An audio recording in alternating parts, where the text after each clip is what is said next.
entrepreneur Hugo Dixon. He is the principal architect of the plan to use Russia's frozen assets to make a loan for Ukraine. Hugo Dixon, thank you so much for talking to DW.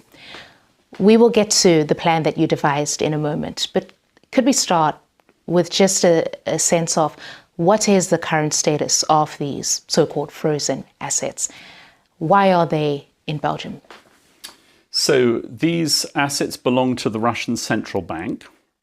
And when Vladimir Putin launched his invasion of Ukraine in 2022, he left a chunk of them in the West. And the biggest amount was in Belgium. There are smaller amounts in other European countries and even further afield. But the biggest amount is at this depository called Euroclear, which is in Belgium.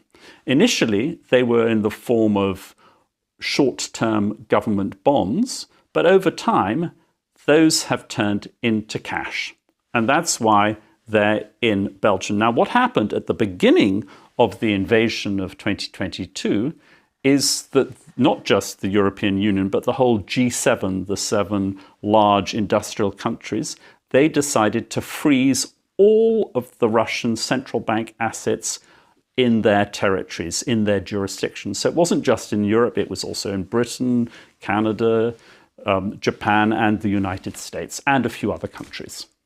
We'll get to the details of the plan that you devised, but if you could just start by telling us how this came to you, right? When you started putting this plan together and how we eventually got to a place where it's been adopted by the EU Commission. Yes, so very early on in the invasion, there were quite a lot of people who said it's not enough just to freeze these Russian assets. We need to confiscate them and give them to Ukraine, because what Russia has done is illegal and Ukraine needs the money. And it's only right that they have the money.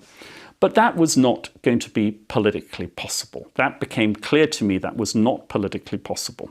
However, it is also clear that under international law, Russia owes war damages, also known as reparations,